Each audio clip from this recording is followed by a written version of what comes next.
Welcome to Culture Before Content.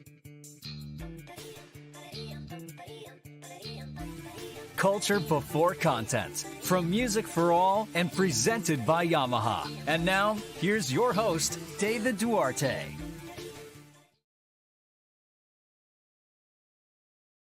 Hey, welcome to the show. I'm David Duarte, your host for today's episode of Culture Before Content. We're excited to have you with us on the Music for All podcast network. I'd also like to take a moment and thank Yamaha, our national presenting sponsor, for their incredible and ongoing support in making this podcast possible for everyone tuning in. At Music for All and within our entire Culture Before Content community, our mission is to create, provide, and expand positively life-changing experiences through music. Music brings students together every day in classrooms everywhere, helps them grow, and gives them a voice. That's the true power of what we do, and it's because of dedicated educators, musicians, and supporters like you that this mission becomes a reality. We hope this podcast offers inspiration, ideas, and support to everyone committed to making a lasting impression in students' lives through the power of music. So let's dive into some final details before we bring on our guest today. So first off, thank you for being here. So many of you are live on Facebook and YouTube, so we'd love you to be a part of the conversation. Ask your questions, share your thoughts, and interact with us in real time. If you miss any part of this broadcast, don't worry. You can catch the full rebroadcast right after. There are also audio versions that are typically available on Mondays through Apple Podcasts, Spotify, and other podcast platforms. For more details, just head to musicforall.org/podcasts. So, last week, we had Tom Cox in our episode. He is an award-winning music educator from Indiana. He shared his journey on transforming a Title I school's music program. And in true fashion, Title I was not even a part of that conversation. He just does what he does, and he gets what he needs because kids are kids, and he's awesome. He emphasized the importance of mentorship, student leadership, and building a strong community.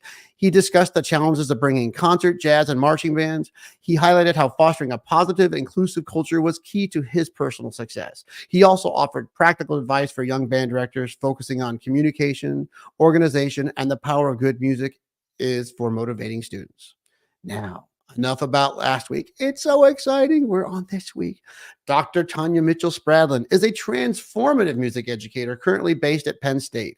She focuses on creating inclusive, student-centered band programs and promoting leadership, emotional safety, and cultural diversity. Her approach fosters accountability and individuality, empowering students to grow musically and personally while maintaining a supporting, high-achieving ensemble environment. So exciting. So please welcome to the show, without any further ado, Dr. Tonya Mitchell-Spradlin. Hi, thank you so much for having me. Oh my goodness. Thank you so much for being here. I have been looking forward to this for the whole week. I've been all excited since I found out you were my guest. Me too. Well, let's not keep. Oh, we already got our first comment. I know It's I don't one have of to my pay students. attention. I know. Hey, students, you should have good questions and be prepared for a quiz on Monday. I'm kidding. It's Tuesday. Anyway, let's get started with. We'll like into the show. So let's talk about your belief. So we were talking a little bit before the show about the power of culture. Like my personal belief, and again, personal belief, is that I can't make a classroom work. I can't make a band work. I can't make anything work without having culture in place. And you are just like a champion of so many things and what culture means. So let's start with a little bit. Who is Dr. Mitchell-Spradlin, and where are we going to go with culture before content? Sure. Who is Dr. Mitchell-Spradlin and where are we going to go? Is such a big question. I'll try I to know. keep it nice and streamlined. I really love this topic. I especially like the way you worded it, that you really can't get anything done unless you have the correct culture in place, or at least one that is intentional and aligned with your goals and your values, right? Which requires being intentional, and it requires knowing your goals and your values, and it requires knowing your students' goals and values. And I spend a lot of time thinking about this and talking about this because that is what we do as educators. We want to get as much as we can from our students. We want them to grow. We want them to succeed. But we also need to feel good in that process too. mean, we need to feel like we're in an environment ourselves where we can be ourselves as educators, where we can have connections with our players. And I think a lot about this because, oh, I've done this wrong. I have made so many mistakes. I have done things in ways that I look back on and think, Tonya, why did you do that? And I've also seen it done a lot of different ways. My student teaching was in Kayenta, Arizona, on the Navajo reservation. We were really happy to have instruments. We were really happy to have enough chairs to sit on. I remember taking some buckets and flipping them over so we'd have enough chairs to sit on in class. I've taught in high school in Georgia, have seen a lot of different college programs, so I've gotten to really ask a lot of questions and be curious about how a culture affects me and how a culture affects students and ultimately our process. That is just amazing. And so some of the things that you mentioned in your description there got me started to thinking, because you already started with like, and by the way, thank you for this. You put students in your conversation first. And I think that's, many of us out here in the cultural world, that's why we're here. We're here for those students. And so you talked about setting goals, and that was one of those things that like I identify right away, because it's not necessarily about what we want. It's about what we want the students to want to. I'm not sure that's the right English for that, but that's what I'm thinking is like getting these kids to set goals. So, empowering students to take responsibility helps them grow and sets an example for them. So what responsibilities do you assign to students, and how do you help them navigate these goals and these roles? Oh, what a wonderful question. Uh, I'll talk about like band specifically. I teach a lot of classes, but I get most excited about teaching band and conducting and sharing music. So the first rehearsal starts with a meeting, and I didn't always do this. I used to just come into rehearsal and think, I have to learn this music. We have to be really good. We're going to do X, Y, and Z. I would make these lesson plans, and it would be down to the second, David. It would be like at Mhm. 125, we're going to do this. Now, 128, we're going to move on. From 128 to 133, we're going to do this next thing. And I had to kind of throw that out the window. There's still a very clear plan. It's still time-based, but it is not nearly as specific as that. Um, and so now I start every semester with a section meeting. Yes, I have a rehearsal plan. Yes, there's a certain amount that I want to accomplish today. There are certain goals, but take 20 minutes as a section, go away, go wherever you want, talk to each other, know everybody's names. Everybody play a little bit, know their sounds, talk about what your goals are for the section. What do you want the vibe of your section to be? What do you want your section to be known for? And then, this year we like pick a chord of your own and practice playing it together with beautiful breath and release and direction and phrasing and intonation. So already they're making their own decisions, and there's no textbook, so to speak. There's no right way, there's no wrong way. There's just 100% you're on your own. Listen and evaluate together. And I have found that that's been really helpful in getting students to have agency, have an opinion, listen to one another, and kind of get this inside out approach to a rehearsal Right. setting instead of a top down, I tell you what to do. I love that you say agency, because I really feel that sometimes we forget. Again, I always sometimes think I forget who's in control here. So like sometimes I just really want the students to bring it out. Like that's my goal, is trying to guide them to come out what's in my head and get some of those things out. And so like when you said, I used to do the same thing too. I'd have these great lesson plans in case an administrator came in the room. And then what did I learn? No lesson plan ever works when an administrator comes in the room. Because if you're going to rehearse section B to D, and then you find out that they can already play it or they can't play it, and maybe you're getting from B to C, or you're like, you know what, we need to work on something else, or something else.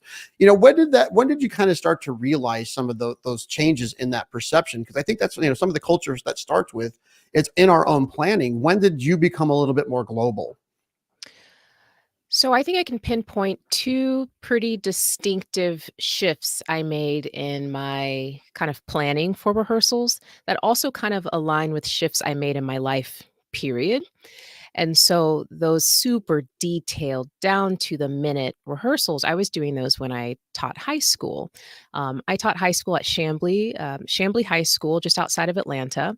And it was, right? It was not What's too the mask? I far. gotta go. Wait, what's the mascot? We gotta We're get the the Chamblee mascot. Bulldogs, blue Go and gold. Bulldogs! Woo-hoo. And I just loved it there. Oh my goodness, I loved it there. I'm still in contact with a lot of those students and a lot of those parents. But I left my undergrad. I went to Indiana University, and I left thinking I want to be like the best high school band director ever. I actually only ever wanted to be a music teacher. Since I was in the 6th grade is when I made that Wow. decision. I want to be a band director. Um, Starting in 6th grade, and I told my mom, if I'm going to be a band director, then you have to get me one of every instrument so I can learn how to play every instrument. And she was like, no. We'll see what we can do. So I ended up getting a trombone and a saxophone. So I was able to play those. Um, but I left IU and I got this job and I was so excited. And I made these plans that were kind of down to the second. And I did that in my personal life. I would write my schedule for the day. 5:30 wake up. 5:35 go to the bathroom. 5:42, be done with my shower. 5:45 be done brushing my teeth. By 5:50 I'm dressed. 5:57. It sounds crazy as I say it out loud right now. It sounds absolutely crazy. And I would follow this schedule, David. I would follow this down to the T. And at the end of the day, I would think, oh, I got everything done. I'm so accomplished. I was so successful. But what happens when you veer from that? What happens when your 8:45 plan pushes into 8:57 territory, right? What happens when your 2:15 doesn't ever happen at all? Like that creates exactly like a lot of cognitive Stress. I'm dissonance. already Exactly. stressed just thinking about not It's meeting so a goal. Oh. it's so stressful. And so I learned just with that process that is just is untenable. You can't do that. That doesn't leave room for life. It doesn't leave room for curiosity. What if I want to explore more on my 217 quest? It doesn't leave any time for any of that. And then how does that translate to teaching? If your teaching is so down to the second, what if you told yourself that you were going to rehearse a certain section and you're going to work on dynamics? And what if a student asks a question? And what if their question is, should I crescendo into the harmony or should I back away because other people are moving? Like an excellent, thoughtful, inquisitive musical question. Where's time for that if your schedule is that compact? And I realized that I was taking away opportunities from students to think. I was taking away their agency, and I wasn't giving them an opportunity to be engaged in the musical process. I was making them kind of automatons to my little schedule. So that was my one big formative kind of change. Well, now it makes me ask this next question before we get on these bigger topics. So then I admire you've done the high school, secondary world, and now you've transitioned into the college world. What were some of the biggest aha moments? Because I know a lot of people want to teach college, and when we find somebody who's got there, we covet what those things that you do and what you've experienced. Like I am completely envious of that you've gotten this chance. What were some of the things you noticed in that transition from going from secondary to college, and maybe were the kids the same, were they different? What were some of those things that you noticed in that transition? Yeah, I think my first transition was from working on my doctorate at the University of Kansas to being the assistant director of bands at Valdosta State. And the first thing I noticed really hit me, and it was how little time you have with students. When you teach high school or middle school, maybe even elementary school, they're there all the time. The students were there in my office, were in the room before school started. I saw them multiple times a day. Maybe they're in jazz band and AP music theory and concert band and marching band. I'm seeing students hours and hours a day. I'm spending time with them on Fridays when I want to go home after a football game, waiting for them to get picked up. I'm with them all the time. And when you teach college, you see them for the duration of the class, and sometimes that is all. So if for wind ensemble, if you have 8 rehearsals for a concert, you see them 8 times for an hour and 50 minutes. And you have to try to be a human, make a connection, get to know them, have them know you, learn the music, know the background of the music, understand where the music, all of this, all of these musical and extra musical things in a really, really short period of time. I found that really challenging for me at first. And it led to some things that I try to do outside of rehearsal to have connection and comfort and kind of build that culture a little bit. And one of the big ones came from my mentor, who told me when I was at the University of Kansas that, hey, Tonya, a college director, you should try to get a lot of your work done, and especially your score study done, outside of your office before you come to school, before you come to work, so that when you're at school, you're accessible and your door is open. One of the biggest parts of our jobs is just being around and accessible. You can change so much. And so now my door is just always open unless I'm teaching a class.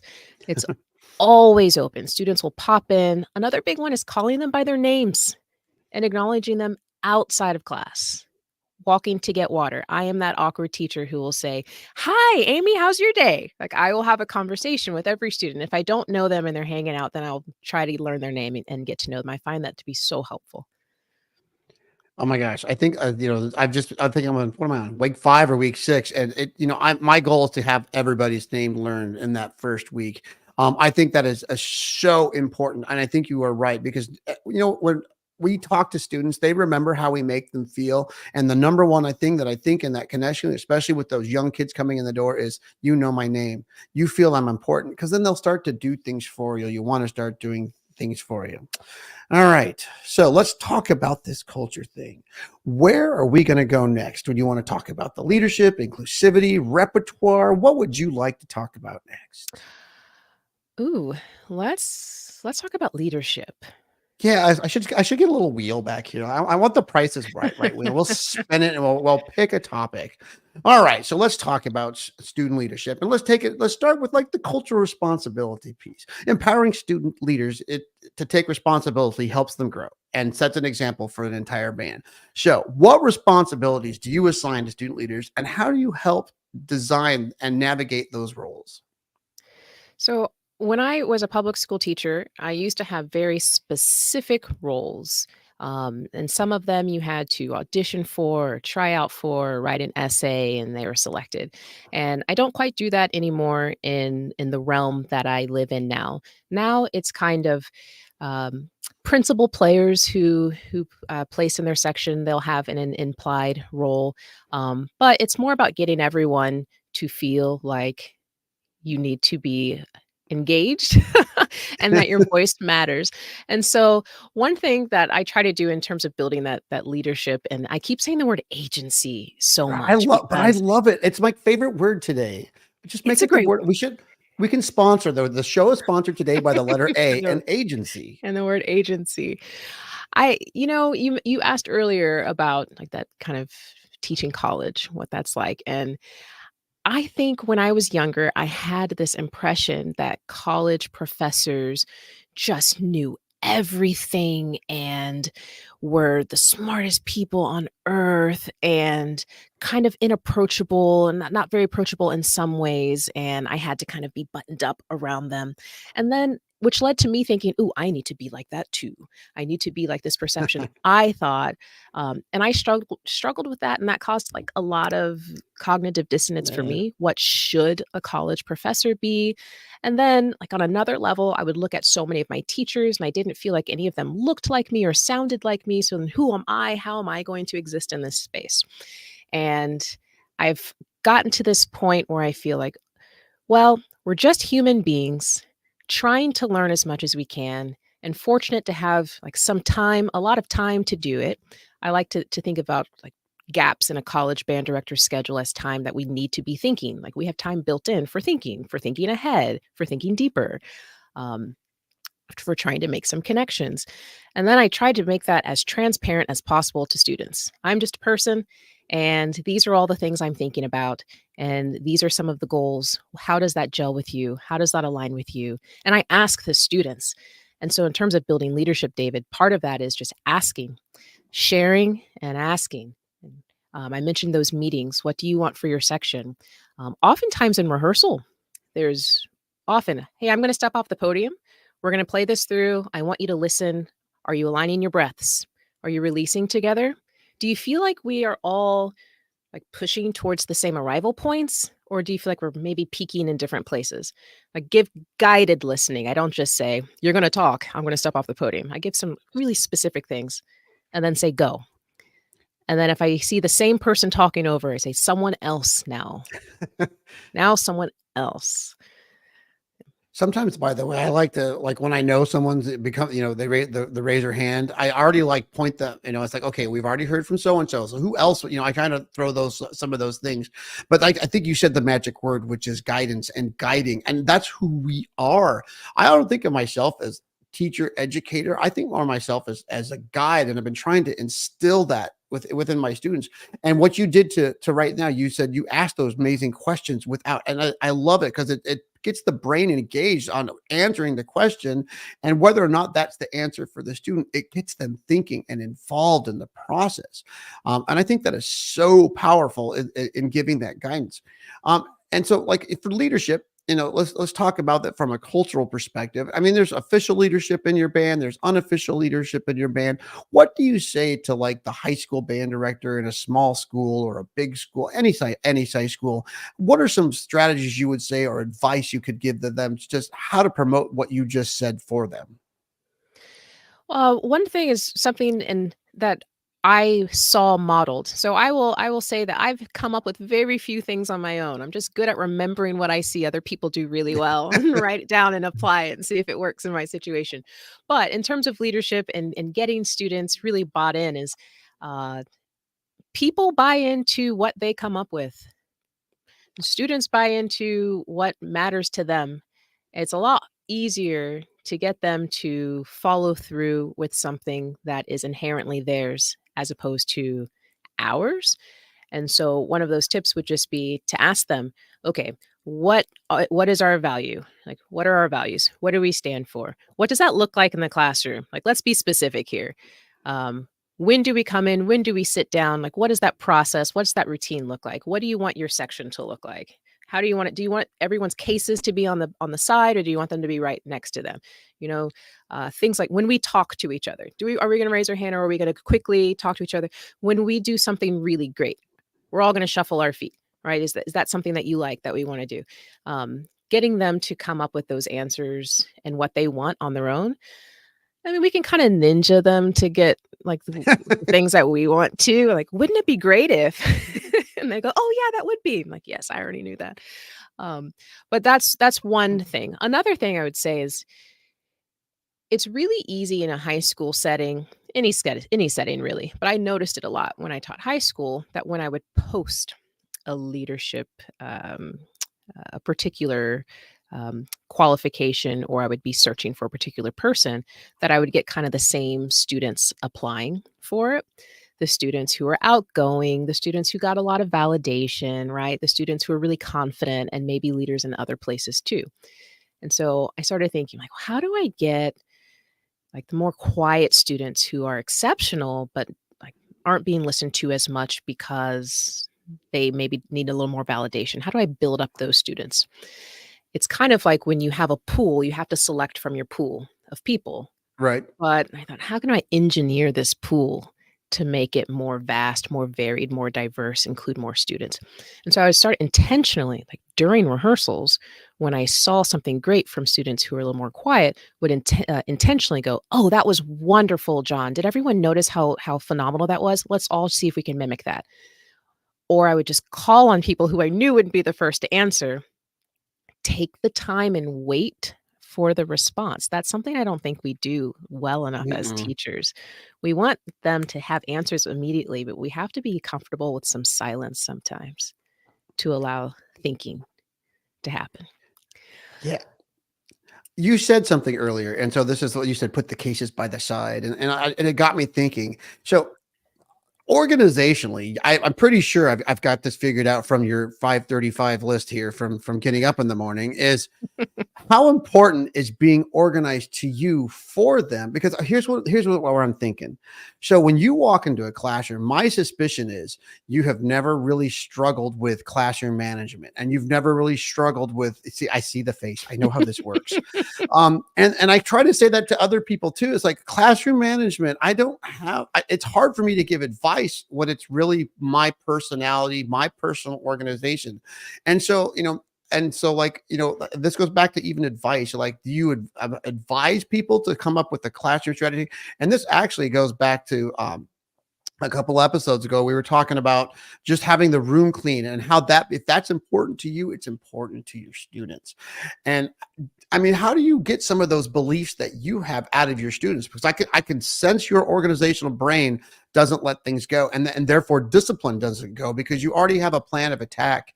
My guess is how to create that structure, and I think that's why your leadership works so well. Is because you're very clear, you're very organized, and you have a plan. How do you encourage people to put that plan together?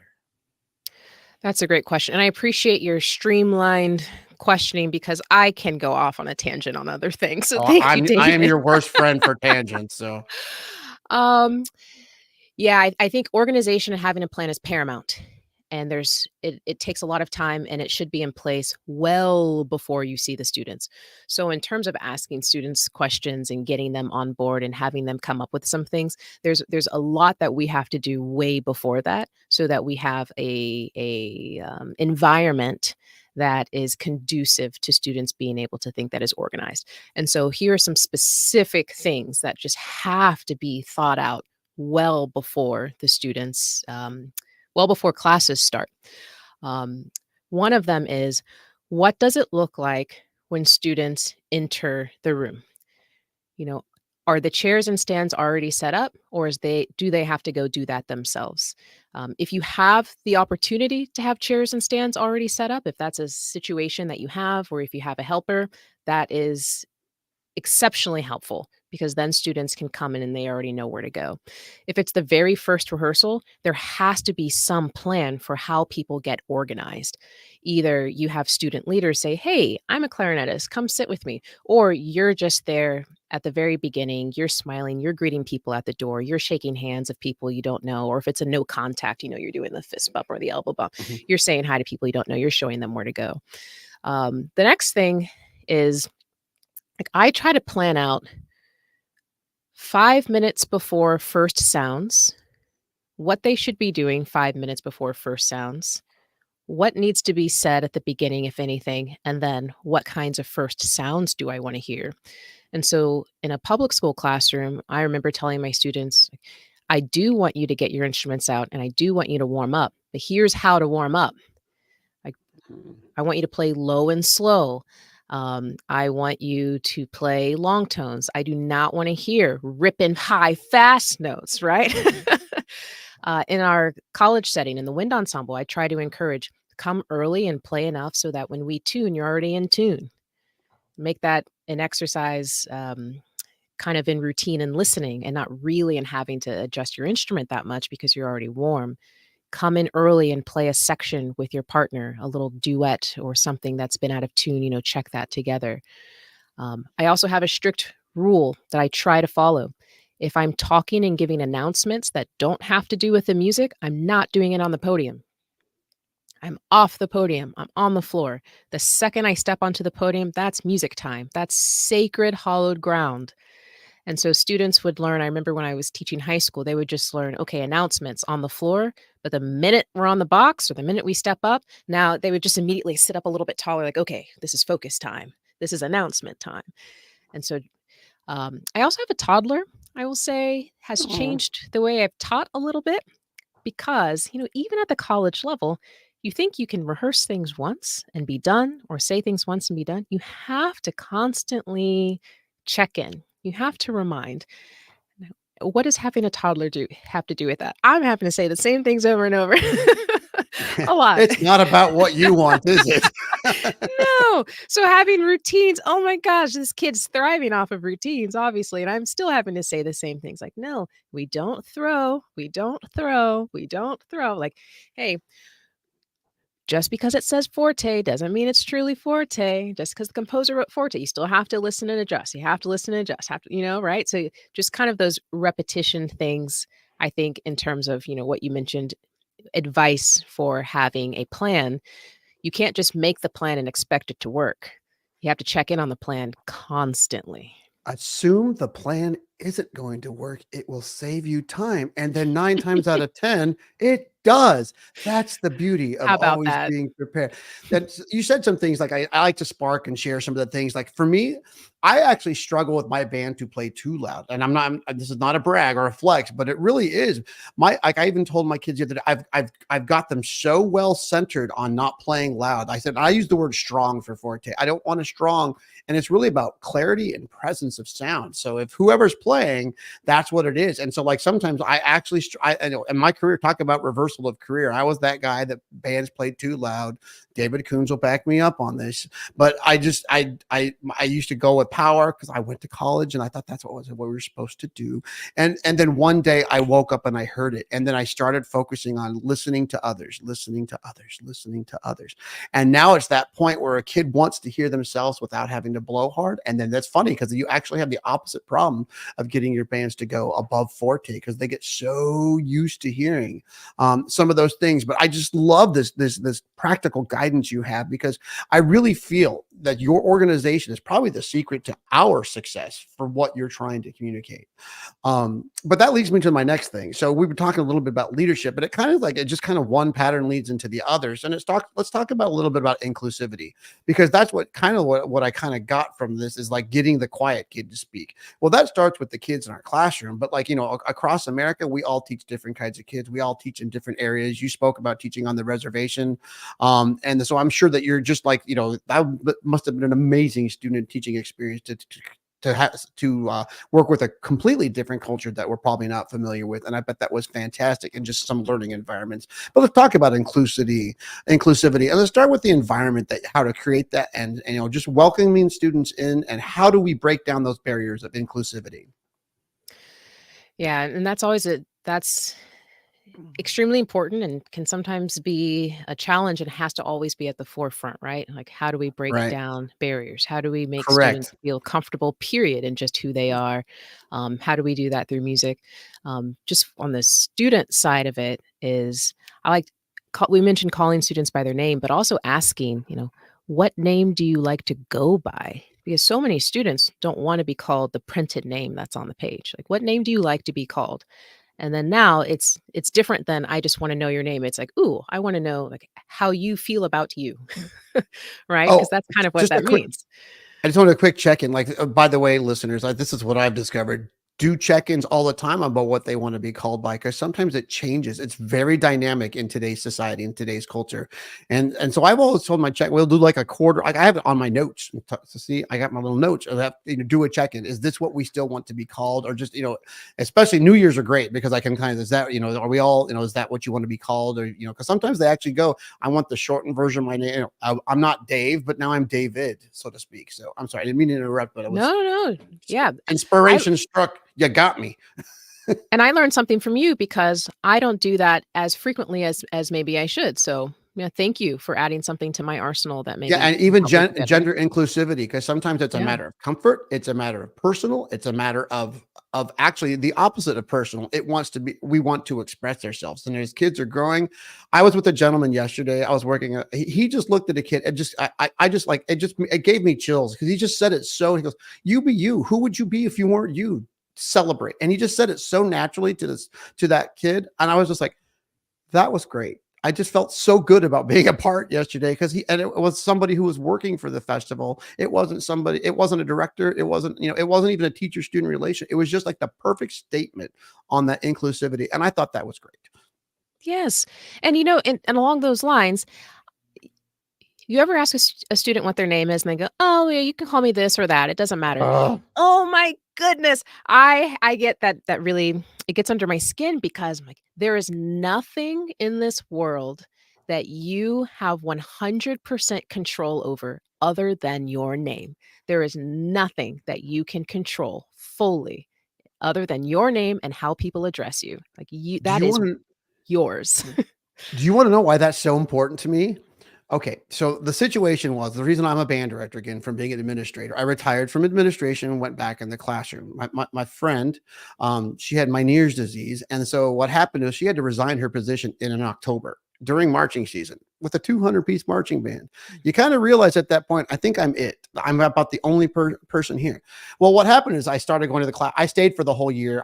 We hired somebody, but I stayed for the whole year, taught the jazz band the whole time. I was still the fine arts coordinator the entire time. So it was like two jobs in one.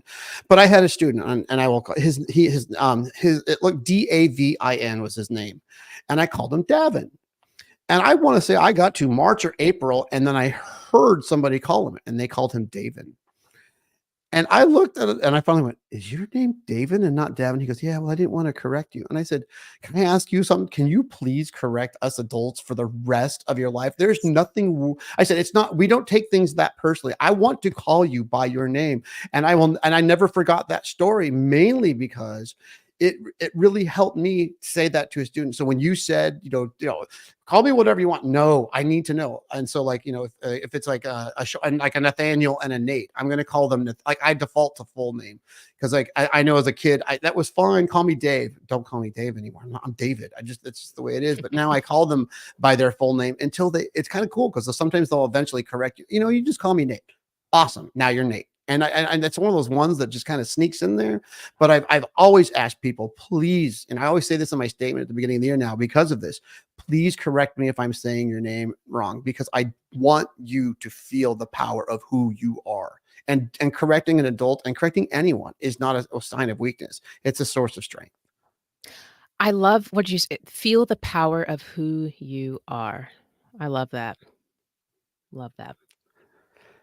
So let's talk a little bit more about this. So, we got breaking down barriers. So like, let's talk about individuality, because I think that's where we kind of got to, celebrating every student's individuality allows them to contribute. How do you celebrate individuality in your job and with your students while promoting group unity?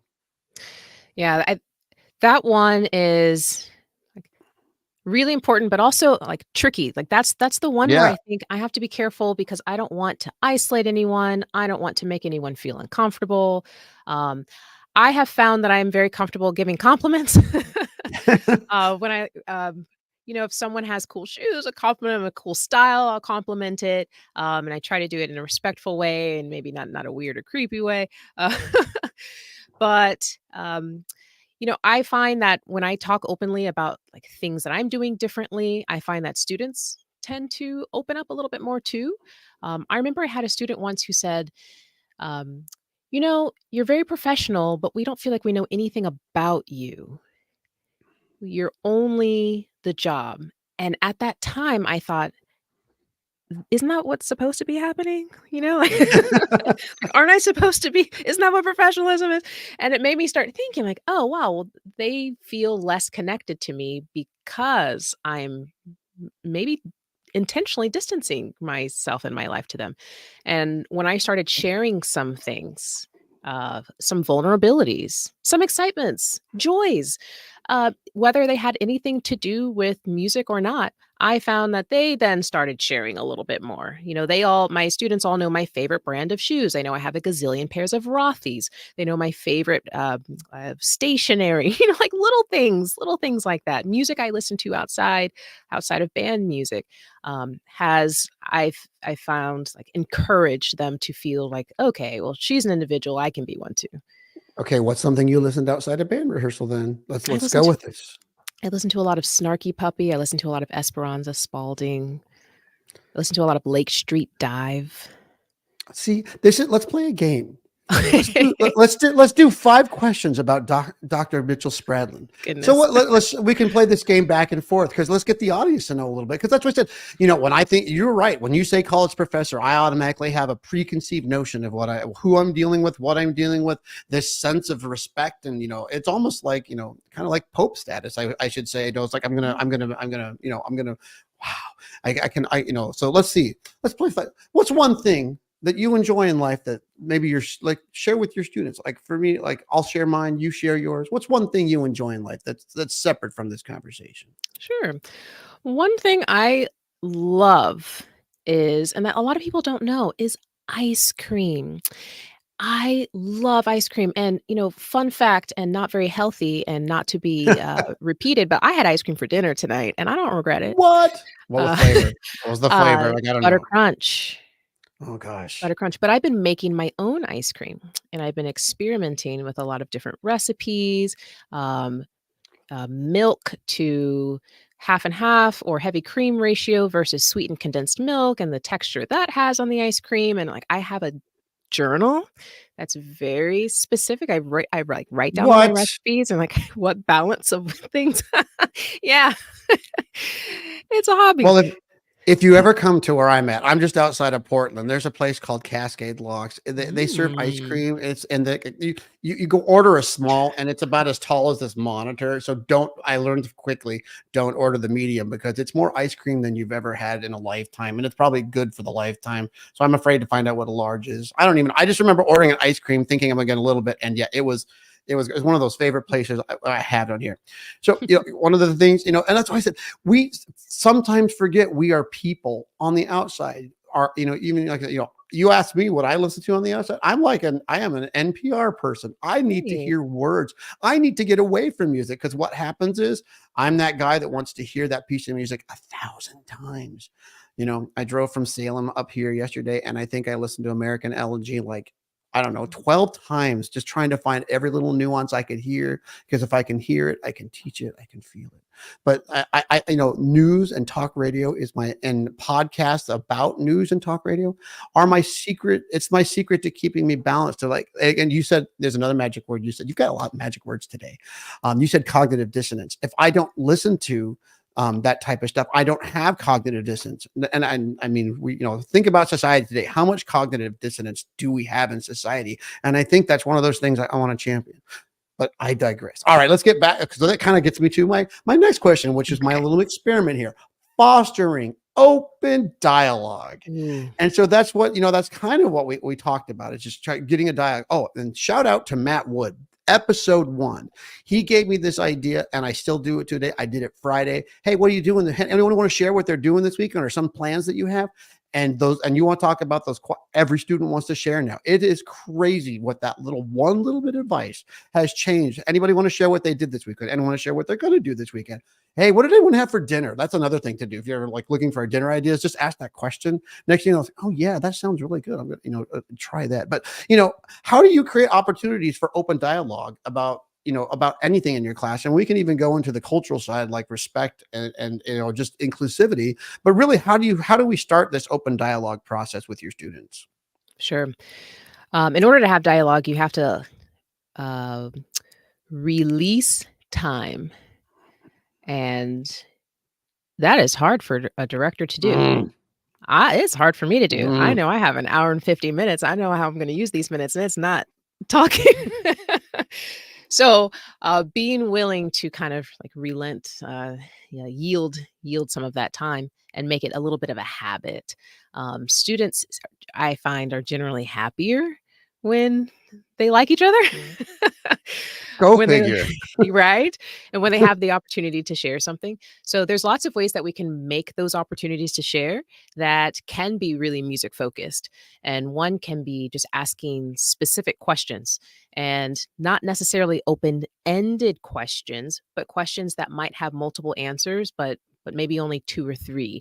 And what I mean by that is asking questions like, should the phrase go to measure 8 or should it go to measure 12? I Okay, say play it 12. again. Let's play it again. Which one? Somebody tell me why it goes to 12, then boom. And then it's only 2 options, but it creates a little bit of talking, a little dialogue, and it's specific to the music. So you're kind of getting at your rehearsal goals while also getting them to share, to open up. A really great one that's super music focused is this is what this music feels like to me. This is what it looks like to me. Like, this is what I'm seeing. Omar Thomas is Shenandoah. Mm. I'm seeing blues and purples. I'm not seeing yellows and reds.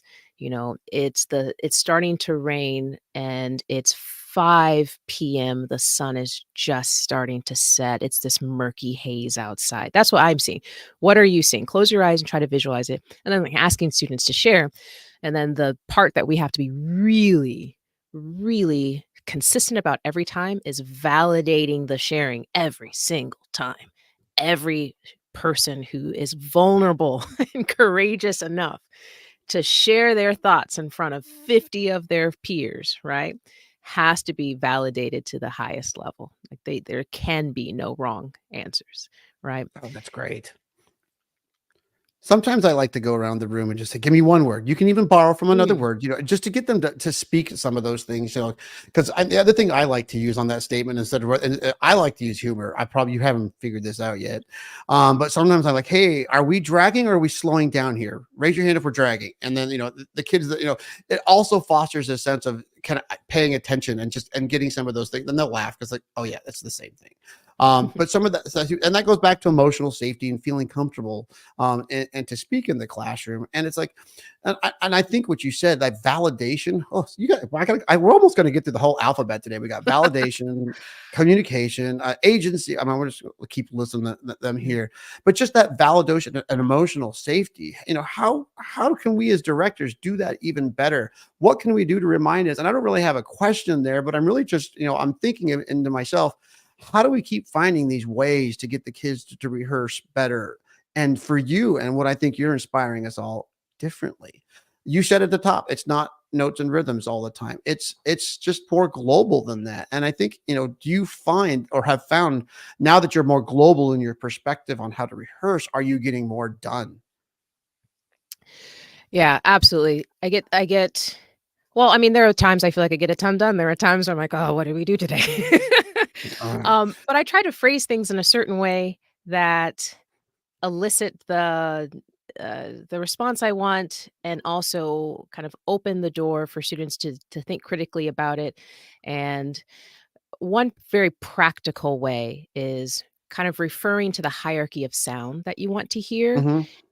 not in terms of most important, next most important, but instead just asking players, if you have the primary line, play. Not saying, hey, the melody is in this flute, trumpet, like play and make sure everybody else plays underneath that. No.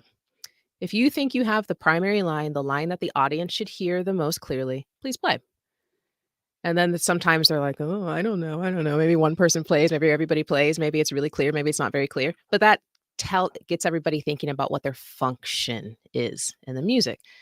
And then we'll play it through one more time, and then maybe I'll tell them. And then, okay, if those people are the primary line, if you think you have the secondary line, like the counter melody, now you play and make sure you're supporting and listening to the primary. Okay, if you think you're functioning as just harmonic motion, kind of holding down the harmonic changes, the harmonies, then now you play and make sure that you are supporting the primary line. Okay, now if you are the rhythmic line, if you are accompaniment, if you are maybe an ostinato, now you join the texture and decorate, don't dominate. And now they're all listening to kind of function. And so all these things that we normally have to adjust, play softer, or play with more energy, or play more supportive, they're all being adjusted because they're just listening to their function. And I find that that helps rehearse things a little bit faster. I also, oh, sorry, go ahead. No, go ahead. I'd say I'm trying to remember all the things. Like, you are like a spark of like, oh my God, that's great. I want to expand, but keep going. We're Unless always we've told lost it already. we're this give your feedback in 7 seconds or less, that. Yep. So we try to do that, but at the same time, give your feedback so that it connects to something. Like, if I'm sitting in the back playing tuba, I don't necessarily, it's not as helpful to me to be told play softer. I'm going to play softer, right? But what's more helpful, and the reason I need to play softer, is play to support the melody, or play to match the timpani who might be right behind you, or play in the length of the snare, or play to hear the so so that they're connecting something, not just doing, but actually like engaging in what's happening around them. Oh, I find we've that got that our E word.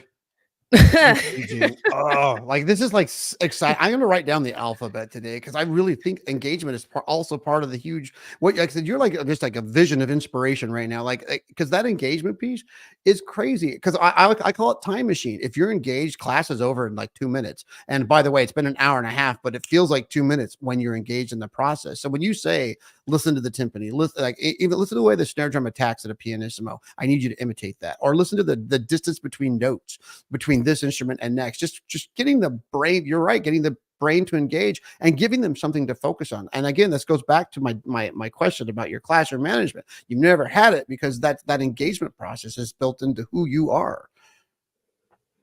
Sorry, I wouldn't say it's compliment. been perfect. None of us are perfect. We Definitely like to trying. believe it. But I wanted to share something that you said because, and so this is like, it's odd. I'm having a reunion of guests this week. I've got, I talked to Miss Ryan Rocky, who was like a guest long time ago. He's coming out to visit, coming to find out as of like an hour ago.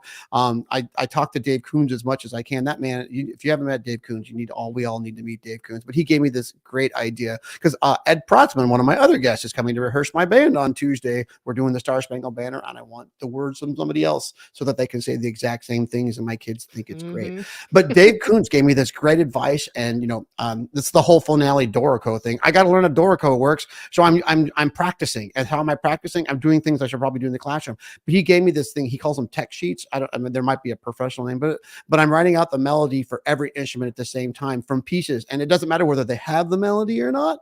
It's so that we can teach the spacing, the notes, the resonance, the attack, everything all at once. So that way, by the time it repeats itself 100 times in any piece, and you can do that. You can take the harmonic sequence and write that out and just unison. And so you can kind of do some of the teaching ahead of time in less time and accomplish that same goal. And that's what I was working on. I was working on a piece right now. I can see it up in the corner of my computer screen. But that's one of those things that you said, a gauge. And that was one of those little tidbits that I found very helpful to my week last week that connected to that. All right. So here's let's do some more things. We got, of all the things that we've talked about and things that you've presented on, what is probably the most major thing that is important to you that we haven't talked about? That's my final question for you today is, what is Major Dr. Mitchell-Spradlin? Probably just student connection to what they're doing. I just think that is paramount. I think what you've said today is completely amazing. And it goes back to when a friend was talking to me about some advice. When we focus on the students, things get done. And I think that is just a compliment about who you are as a person, as a teacher, as a mentor, as a mom. You are so student focused, and it comes out in the advice that you give. And I would hope that your email has popped up on the screen. So for our listeners who are on there, I'm gonna share it really quick. It's T Mitchell-Spradlin, which is TMITCHELLSPRADLIN. That's a lot. T Mitchell-Spradlin at psu.edu. And so it's Penn State. So pennstate.edu. So T Mitchell-Spradlin at psu.edu. I encourage all you listeners to reach out. And you said your office is open. I believe that. I also believe your email. I don't believe your email is open. That doesn't sound right in the way that I just believe that a connection. That was one of the C words we did earlier. I kind of skipped it earlier, but that's kind of like the foundation of culture and is connection. We connect to students through inclusivity. We connect to them through diversity. We connect all the time, and we put them at the focus. But any final words of advice today? I know, doesn't it feel like the time goes, oh, come on, I get so mad. I want like another hour. But do you have any final advice on just, who you are and things just for the general band, music, student, parent community? Well, thank you so much just for the opportunity to be here. I think maybe my final parting words would be, and the things that I really, really struggled with for years and have just finally gotten to this place where I still know I have a long way to go, but I feel like focusing on this has really helped me, is just Remember the joy and try to view what you do through a lens of joy, not through a lens of criticism, which is very easy in music making when we're looking for accuracy, right? So try to view things from a lens of joy and remember that we are teaching people music, not teaching music to people, but teaching people With music. hearts. They have hearts. Touch That's them right. in the right way. Well, Dr. Mitchell-Spradlin, I can't call you Tonya. Please I call just, me Tonya. I will on that. I will in the post show audience, just so Okay. you know. But it's again, I believe that respect is earned, and whether you tell me again, I know you. It's just one of those things that I am thankful that you've been on the show today. I'm thankful for everything that you've shared. Oh my gosh, it is just I feel like you and I should go back and create an alphabet of A to Z of what culture means to us, because I think we could do it. I think we would accomplish it. But your advice, very sage. Your demeanor, amazing, and your experiences. I would just love to hear more about your experiences, because I really feel how that's shaped all of us today. Has been super grateful. So thank you so much for coming on the show today. Thank you. This was such a joy for me. You don't even realize. Thank you so Oh, much. thank you for filling my bucket. Wow, wasn't that great? What a great speaking voice too. I'm envious of anybody with like automatic speaking voice. But thank you for tuning in to today's episode of Culture Before Content on the Music for All podcast network. Again, I want to thank Yamaha, our national presenting sponsor and Music for All, for making this podcast possible. We're grateful for their continued support. Also, I want to say a thank you to my fantastic staff and those who have helped me grow, like Patrick, who's worked hard behind the scenes. I don't give him enough recognition. Ben and Laura from Music for All, you know who you are, and I wouldn't be good without you. And John, my fantastic advisor, for all the support you guys give me and helping me bring this episode to you.